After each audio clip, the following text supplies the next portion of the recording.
नमस्कार, बहुत स्वागत है आप सभी का। आपके साथ मैं अक्षय बिदुआ। आप देख रहे हैं स्वदेश न्यूज। एक बार फिर घाटी में दहशत है। जम्मू कश्मीर के पहलगाम की वादियां एक बार फिर मौत के मंजर से दहल उठी हैं।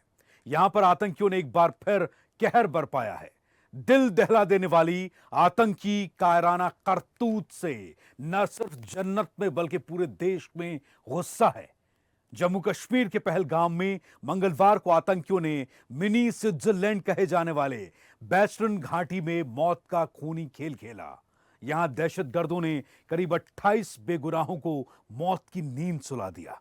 अब आतंकियों की इस कायराना करतूत का जवाब दिया जाना है, जिसका इंतजार पूरा देश कर रहा है।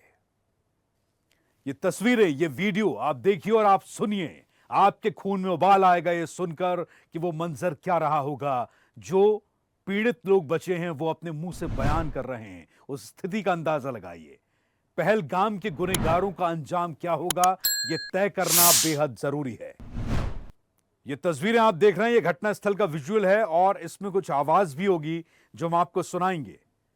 और ये वो तस्वीरें हैं जो अपना दर्द खुद बयान कर रही हैं। तस्वीरें आप देख रहे हैं और ये वो तस्वीरें हैं जो अपने आप में दुख, दर्द, मंजर, वो स्थिति, वो हालात सब बयान कर रहे हैं कि आखिर क्या हुआ होगा पहलगाम में, जब ये पर्यटक वहां पर सुख चैन से अपना अपना अपना समय गुजार रहे थे, वहां घूमने के लिए गए थे। देश के कोने कोने से आए ये पर्यटक और फिर अचानक दहशतगर्दों ने वहां पहुंचकर इस पूरे मंजर को खून से रंग डाला। तो पहलगाम में बड़ा नरसंहार हुआ, एक वीभत्स नरसंहार हुआ और यह अब तक की एक बेहद ही दर्दनाक घटना है। आतंकियों ने इस करतूत को अंजाम दिया। अब देश इंतजार में है कि इन गुनहगारों को उनके अंजाम तक कब पहुंचाया जाएगा। केंद्रीय रक्षा मंत्री राजनाथ सिंह इस मामले पर सामने आए और क्या कुछ कहा देश से, ये सुनिए। आप जानते हैं, कल पहलगाम में धर्म को निशाना बनाते हुए आतंकवादियों द्वारा किए गए कायरतापूर्ण हमले में हमारे देश ने अनेक निर्दोष नागरिकों को खोया है। घोर अमानवीय कृत्य से हम सभी गहरे शोक और दर्द में हैं। सबसे पहले मैं उन सभी परिवारों के प्रति अपनी गहरी संवेदना व्यक्त करता हूं जिन्होंने अपने प्रियजनों को खोया है। इस दुखद समय में दिवंगत आत्माओं की शांति के लिए मैं परमात्मा से प्रार्थना करता हूं। यहां मैं भारत के दृढ़ संकल्प को दोहराना चाहूंगा कि टेररिज्म के खिलाफ हमारी जीरो टॉलरेंस की पॉलिसी है। भारत का एक एक नागरिक इस कायरतापूर्ण हरकत के खिलाफ एकजुट है। मैं इस मंच से देशवासियों को आश्वस्त करता हूं, घटना के मद्देनजर भारत सरकार वो हर कदम उठाएगी जो जरूरी और उपयुक्त होगा।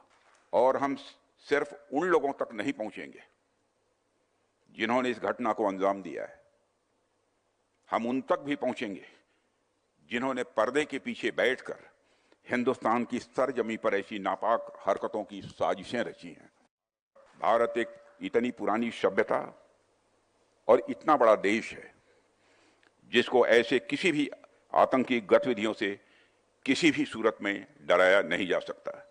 ऐसी हरकतों का जिम्मेदार और इसके जिम्मेदार लोगों को आने वाले कुछ ही समय में जोरदार तरीके से नजर आएगा। मैं देशवासियों को आश्वस्त करना चाहता। आप जानते हैं, कल पहलगाम में दरअसल मंगलवार को जम्मू कश्मीर के पहलगाम में वेस्टर्न घाटी में आतंकी हमला हुआ और ये 2019 का जो पुलवामा अटैक आपको याद होगा, उस हमले के बाद का घाटी में अब तक का सबसे वीभत्स, सबसे डरावना, सबसे भयानक हमला है। और हम आपको ग्राफिक्स के जरिए बताने की कोशिश करते हैं कि पहलगाम में आतंकियों के खिलाफ एक बड़ा जो ऑपरेशन हुआ है। आर्मी, सीआरपीएफ, एसओजी पुलिस ने इस पूरे इलाके को सबसे पहले घेरा।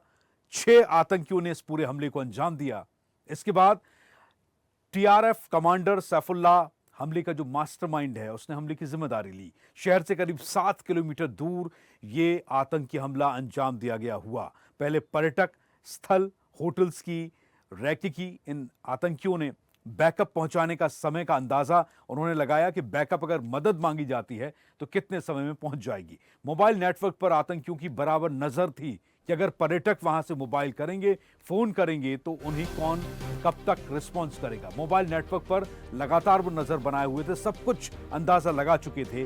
बहुत पहले से इस बात की प्लानिंग चल रही थी और CGW की मदद से, ये OGW की मदद से पूरा आतंकी हमला हुआ है। OGW ने इस पूरे मामले में मदद की, तब जाकर आतंकी इस बड़ी आतंकी वारदात को अंजाम दे पाए।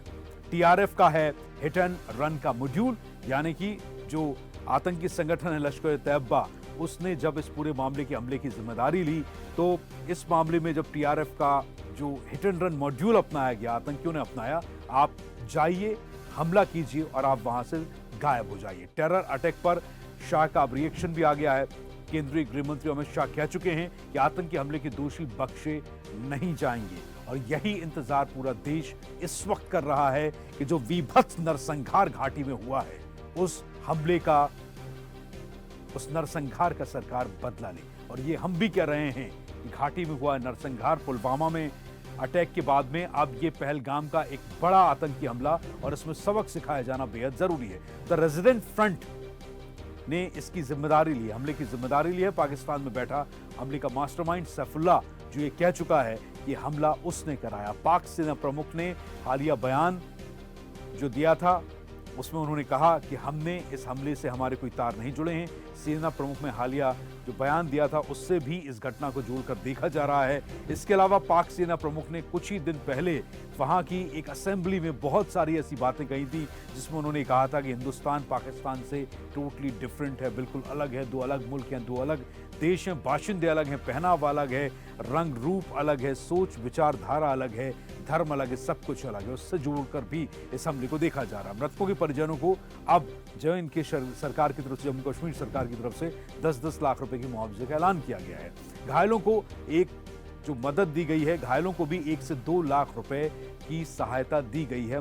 मरने वालों के परिवारों को 10 लाख रुपए का की सहायता देने का ऐलान अब कश्मीर सरकार, जम्मू कश्मीर सरकार की ओर से किया गया है। पर्यटकों के लिए विशेष उड़ानें और हेल्पलाइन नंबर भी जारी किए गए हैं। सरकार ने बहुत जल्द एक्शन लेते हुए, बिल्कुल तुरंत कार्रवाई करते हुए बहुत सारी मदद का अचानक ऐलान किया। जैसे ही ये घटना, ये खबर सामने आई और इसके बाद में नया आतंकी संगठन है द रेजिडेंट फ्रंट और इसने एक नई ब्रांच है ये आतंकी संगठन की, जिसने सैफुल्लाह, जिसका कमांडर है, उसने इस हमले की जिम्मेदारी ली है। अगस्त 2019 में उभर कर इसका नाम सामने आया द रेजिडेंट फ्रंट आतंकी संगठन का और अब इसके कमांडर सैफुल्लाह ने इस पूरे हमले की जिम्मेदारी ली है। JNK में धारा 370 हटने के बाद ये स्थापना हुई थी TRF की और लश्कर-ए-तैयबा का प्रॉक्सी विंग कहलाता है ये TRF, द रेजिडेंट फ्रंट संगठन। लश्कर-ए-तैयबा का ही एक फ्रंट कहलाता है, एक विंग कहलाता है, जिसका कमांडर सैफुल्लाह है। सुरक्षा बलों पर होने वाले अधिकांश हमलों में अब तक TRF की द रेजिडेंट फ्रंट की भूमिका रही है। सैफुल्लाह इस बात को, लश्कर-ए-तैयबा अपने इस फ्रंट को कई बार आगे कर चुका है। आसिफ फौजी, सुलेमान शाह और अबू तलहा के स्केच भी जारी किए गए हैं जो TRF के आतंकी इस आतंकी हमले में सामने आए और उन्होंने इस हमले को अंजाम दिया, इस पहलगाम अटैक को अंजाम दिया, जहां पर एक हंसते खेलते माहौल के पर्यटक जो कि एक हरे घास से लदे हुए मैदान में, हरे जंगलों के बीच अपने एक अच्छे मौसम का, अपनी छुट्टियों का आनंद ले रहे थे और वहां पहुंचकर इन दहशतगर्दों ने बेपनाह बेतहाशा गोलियों की बौछार की, लोगों को धर्म पूछ कर मारा, उनकी शारीरिक पहचान देख कर मारा। सैफुल्लाह गुल अहमद, ये हम आपको TRF की पूरी जानकारी दे रहे हैं और जो घायल हैं वो भी हम आपको बता रहे हैं। कौन कौन से लोग घायल हैं आप तस्वीरों में देख सकते हैं। डोबी बिनो बहु गुजरात से आए थे, डॉक्टर A परमेश्वर तमिलनाडु से आए थे, शशि कुमारी नायक कर्नाटक से पहुंची थी। इसके अलावा सांतनु तमिलनाडु से आए थे, सौबोध पाटिल मुंबई से आए थे, विनय बाई गुजरात से पहुंची थी, मानिक पटेल पनवेल महाराष्ट्र से पहुंचे थे, रेणु पांडे, ये तमाम वो लोग हैं जो कि घायल हैं और करीब ऐसे मृतकों की संख्या करीब 28 है। इसके अलावा बालेंदु महाराष्ट्र, अजय्या एम राव कर्नाटका से आए थे, आकांक्षा मध्य प्रदेश से पहुंची थी, लक्षिता दास छत्तीसगढ़, जेनिफर मध्य प्रदेश से, जया मिश्रा हैदराबाद, शबी गुहा कोलकाता, हर्षा जैन महाराष्ट्र, निकिता जैन महाराष्ट्र से यहां पर पहुंची, जो इस हमले में घायल हैं और अब जम्मू कश्मीर सरकार की ओर से इन्हें भी 1 से 2 लाख रुपए का देने का ऐलान किया गया है। विदेशी टूरिस्ट जो थे वो संदीप नेपाने नेपाल से पहुंचे थे और बिटन अदकेरी, इसके अलावा उद्वानी यूएई से यहां पर घूमने के लिए पहुंचे थे और पहलगाम में ही थे जब ये हमला हुआ। कुछ तस्वीरें, शुभम द्विवेदी ये भी एक मृतक थे, इनकी भी अपनी कहानी है। लोगों ने, परिवार के लोगों ने, सुशील नथनियाल ये भी आप देख सकते हैं मृतक है, मनीष रंजन ये भी एक मृतक हैं और परिवार के लोगों ने बहुत सारी बातें इनके बारे में सोशल मीडिया पर शेयर की हैं, वो भी हम आपको बता रहे हैं। ये वो आतंकी हैं सुप्रीम कमांडर शेख शहजाद गुल और chief operation commander Basit Ahmad Dar. The resident front TRF नया आतंकी संगठन है। अगस्त 2019 में जम्मू कश्मीर में आर्टिकल 370 खत्म होने के बाद में दरअसल ये उभर कर सामने आया था और टीआरएफ हिजबुल मुजाहिदीन और लश्कर तैयबा के कैडर के साथ बनाया गया एक आतंकी संगठन है और केंद्र सरकार की नीतियों के खिलाफ ये काम करते रहे हैं। ये उन आतंकियों के स्केच हम आपको बता रहे हैं, 4 आतंकियों के स्केच जारी किए गए हैं और इनका नाम सार्वजनिक किया गया और अब इनकी तलाश है। लेकिन क्योंकि हिट एंड रन मॉड्यूल पर काम किया टीआरएफ ने, द रेजिडेंट फ्रंट ने, जो कि लश्कर तैयबा का ही एक विंग है और टीआरएफ का हिट एंड रन मॉड्यूल है, कि आप जाइए, ये सैफुल्लाह की तस्वीर आप इस वक्त देख रहे हैं अपने टीवी स्क्रीन पर। सैफुल्लाह जो कि टीआरएफ का कमांडर है, सुप्रीम कमांडर शेख शहजाद गुल और बासित अहमद डार। और इस वक्त हमारे साथ शहजाद राशिद, हमारे संवाददाता हमारे साथ एजाज राशिद जम्मू कश्मीर से जुड़ रहे हैं। एजाज राशिद हमारे संवाददाता पहलगाम से इस वक्त हमारे साथ हैं। एजाज, अभी जब आपकी और मेरी 2 बजे बात हुई थी, उसके बाद अब 5 बजे का समय है, तब से अब तक इस घटना में क्या अपडेट्स सामने आ रहे हैं? केंद्रीय एजेंसियां, केंद्र सरकार कितनी सतर्क हुई है, कितनी एक्टिव हुई है इस मामले पर, और अब ग्राउंड एक्शन क्या है? एजाज राशिद से हम एक बार फिर संपर्क करने की कोशिश करेंगे, अभी उनसे हमारा संपर्क नहीं हो पा रहा है। ये वो लोग आप देख रहे हैं, हम आपको उन लोगों को दिखा रहे हैं जो सोशल मीडिया हैंडल से हमने लोगों की तस्वीरें निकाली हैं। इसके अलावा उनके बारे में उनके परिवार के लोगों ने लिखा है। ये उस समय का विजुअल, उस समय का वीडियो, वो तस्वीर आप देख रहे हैं जब केंद्रीय गृह मंत्री अमित शाह पहलगाम पहुंचे और पहुंचकर उन्होंने इस जो घटना स्थल है उसका जायजा लिया है। ये तस्वीर आप देख रहे हैं जब केंद्रीय गृह मंत्री अमित शाह घटनास्थल पहुंचे और सनोवर घाटी पहुंचे, जहां पर उन्होंने पहुंचकर जहां नरसंहार हुआ उस पूरे घटनास्थल का जायजा लिया। कैसे इतना बड़ा हमला हुआ, अनंतनाग जिले में सुरक्षा बलों की एक भारी चूक भी सामने आई, जहां पर 2000 पर्यटक थे और जानकारी के मुताबिक कोई भी केंद्रीय सुरक्षा बल या फिर जम्मू कश्मीर पुलिस वहां पर मौजूद नहीं थी। इस घटना से इनकार नहीं किया जा सकता। ये तस्वीर आप देख रहे हैं जहां पर केंद्रीय गृह मंत्री अमित शाह पहुंचे हैं और उन्होंने सुरक्षा बलों के जवानों को श्रद्धांजलि दी। इसके अलावा जो नेवी कमांडर, ये नेवी आप देख रहे हैं, नेवी का फ्यूनरल, और ये वो स्वर्गीय नेवी के कमांडर हैं जिनकी मृत्यु हुई और ये उनकी पत्नी हैं जो इस हमले में जिनकी मृत्यु हो गई है। और बताया जाता है कि ये जोड़ा शादी के बाद अपने हनीमून पर गया हुआ था और इनकी पत्नी जो विधवा हुई, अभी उनकी हाथ की मेहंदी भी नहीं छूटी थी और इस हमले में नेवी के कमांडर जिन्हें आतंकियों ने मार डाला है। नेवी का वो फ्यूनरल, नेवी के कमांडर का, वो आप इस वक्त देख रहे हैं। और ये भोपाल की तस्वीरें हम आपको दिखा रहे हैं जहां पर भोपाल में इस पुलवामा अटैक को लेकर विरोध प्रदर्शन किया गया है। भोपाल मध्य के विधायक आरिफ मसूद ने यहां पहुंचकर मुस्लिमों के साथ, अपने मुस्लिम समाज के लोगों के साथ यहां पहुंचकर भोपाल के 3 बत्ती चौराहे पर पहुंचकर विरोध प्रदर्शन किया। हाथों में आतंकवाद विरोधी ये बैनर पोस्टर लिए गए, आतंकवाद का पुतला भी जलाया गया। ये प्रदर्शन मध्य प्रदेश की राजधानी भोपाल में हुआ है। तो कुल मिलाकर देश भर से पुलवामा अटैक की, पुलवामा हमले की भर्त्सना हो रही है। लोग कटाक्ष कर रहे हैं, लोग इस पर खुलकर बोल रहे हैं। पूरा सोशल मीडिया अभी इस समय, चाहे आप फेसबुक देखें, चाहे आप इंस्टाग्राम देखें, चाहे आप और सोशल मीडिया हैंडल देखें, अनुपम खेर, मशहूर फिल्म अभिनेता अनुपम खेर ने भी अपने सोशल मीडिया हैंडल एक्स पर अपना एक वीडियो डाला है जिसमें उन्होंने, क्योंकि वो खुद एक कश्मीरी हैं, उन्होंने अपनी पूरी बात दोहराई है। ये तस्वीर आप इस वक्त प्रदेश की राजधानी भोपाल की देख रहे हैं। मध्य प्रदेश की राजधानी भोपाल में भोपाल मध्य के विधायक आरिफ मसूद यहाँ पर पहुंचे और यहाँ तक कि कुछ शहरों में बंद भी रखा गया है, बाजार बंद किए गए हैं, शोक की लहर है, लोग परेशान हैं इस बात को, इस हमले को लेकर हर किसी की संवेदनाओं को झकझोर दिया है। इस हमले ने इस पुलवामा अटैक के बाद अब तक का सबसे बड़ा हमला ये पहलगाम अटैक। तस्वीर आप देख रहे हैं और केंद्रीय गृह मंत्री के यहाँ पहुंचने के बाद, केंद्र सरकार के एक्टिव होने के बाद अब पूरा देश चाहता है कि आप इस हमले का जवाब दें। इस हमले की विभत्सता का अंदाजा आप सिर्फ इस बात से लगा सकते हैं कि लोगों को धर्म पूछ पूछ कर मारा है, पैंट उतरवाए गए और लोगों को उनकी शारीरिक संरचना के आधार पर गोली मार दी गई है। एजाज राशिद हमारे संवाददाता हमारे साथ जुड़ रहे हैं पहलगाम से, जम्मू कश्मीर से। एजाज, तब से लेकर अब तक इस घटना पर क्या अपडेट्स हैं, क्या जानकारी सामने आ रही है? अब केंद्र सरकार किस तरह एक्शन का मूड बना चुकी है और क्या कुछ तैयारी शुरू भी हुई है? बैसरन इलाके में सयाह पर हमले ने कश्मीर में कश्मीरियों को बेहाल कर दिया गया है। मैं आपको बता दूं कि इस सुन्नत में शदीद नुकसान हुआ है। वादी कश्मीर में सियाहती सुन्नत अगस्त 2019 को आर्टिकल 370 के खात्मे के बाद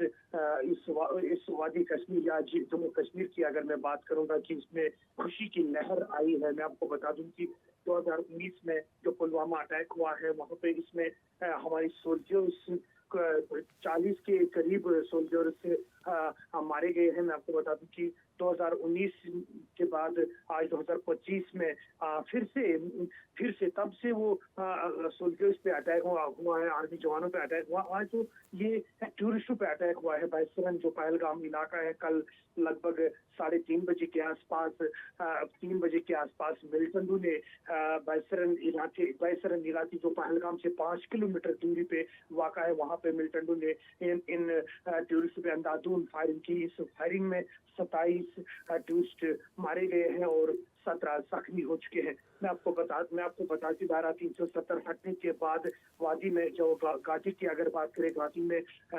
बहुत अच्छा माहौल हुआ है। मैं आपको बता दूं कि कल जब ये खबर सोशल मीडिया पे वायरल हुई है, उसके बाद गृह मंत्री अमित शाह घाटी आए हैं और उन्होंने सिक्योरिटी का जायजा लिया है। उसके साथ मुख्यमंत्री उमर अब्दुल्ला और एलजी मनोज सिन्हा ने भी बहुत बड़े पैमाने पर मीटिंग ले ली है। मैं आपको बता दूं कि आज सुबह गृह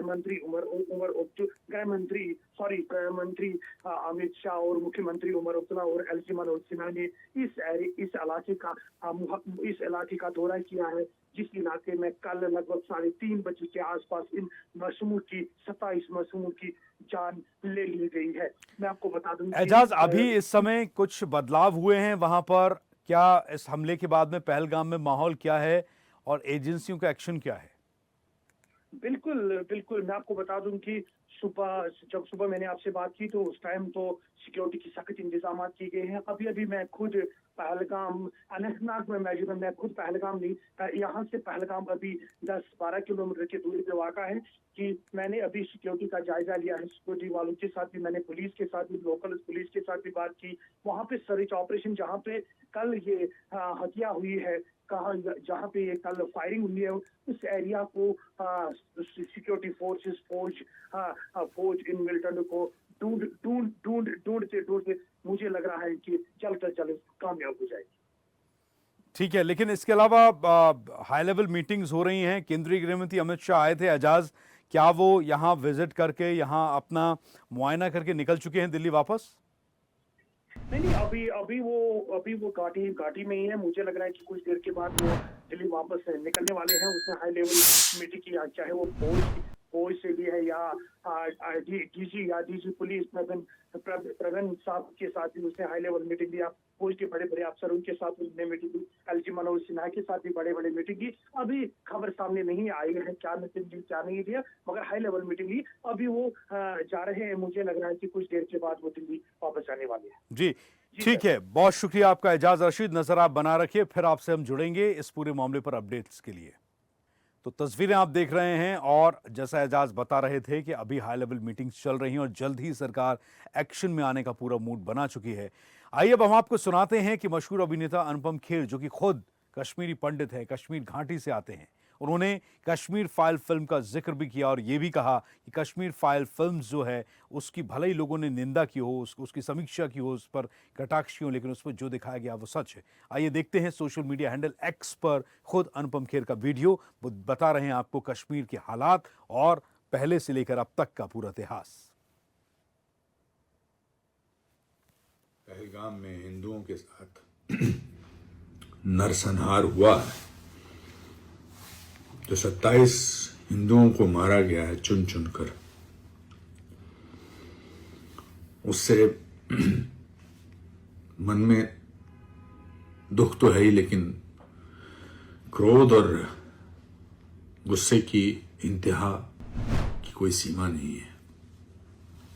मैंने बहुत जिंदगी में ये सब देखा है।